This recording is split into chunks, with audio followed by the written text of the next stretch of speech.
I'm Patrick. This is based on the Ask Patrick series.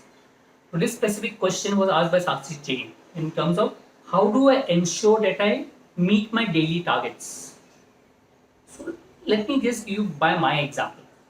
I remember I never used to make a plan. So do whatever used to come along and do.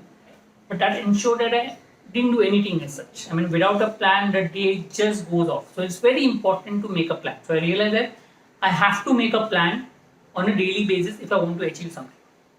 So I started making plans. I made a huge to-do list. Like there are 10, 15, a lot of activities to be done on an everyday basis. Did a huge list. And I realized that what used to happen was because there was so big a huge to-do list, I ended up doing nothing. Again, there was no focus because there were so many tasks to be done at a time. And there was a lot of confusion. So I then decided, let me do a limited number of to-do lists. So I said, let me do this 7 or 8 tasks on a daily basis in order to complete my task. Right? So if I want to do the 7 or 8 tasks, I listed down those tasks and tried doing those tasks.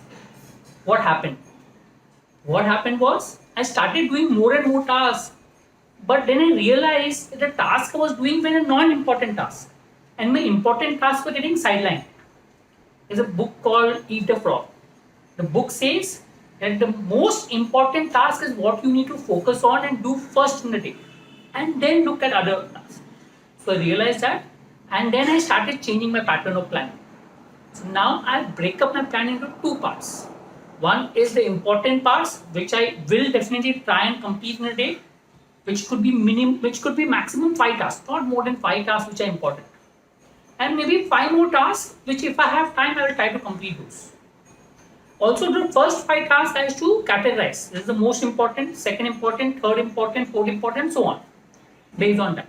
So I will try to first achieve my first important goal, then the second important goal, then the third important goal, and so on. So the key to achieve your daily target is 1, to have a written down plan on a daily basis. Second, to have a proper plan schedule on a daily basis. That means what you will do preferably is to classify the tasks that you have to do on an important basis and ensure that you do the most important ones early. Also remember, the most important ones is one that will help you in the long term. I mean, if I'm preparing for that and my verbal is a weak area, then the most important task in a day could be reading, because that is what is going to help me in the long term to improve. So make a plan, classify your plan, eat the frog. That means do the most important task first and ensure that you keep a track on a daily basis of what you have done. I'm sure that will help you with regards to meeting your daily targets. And that in turn will help you to meet your long-term targets. Thank you.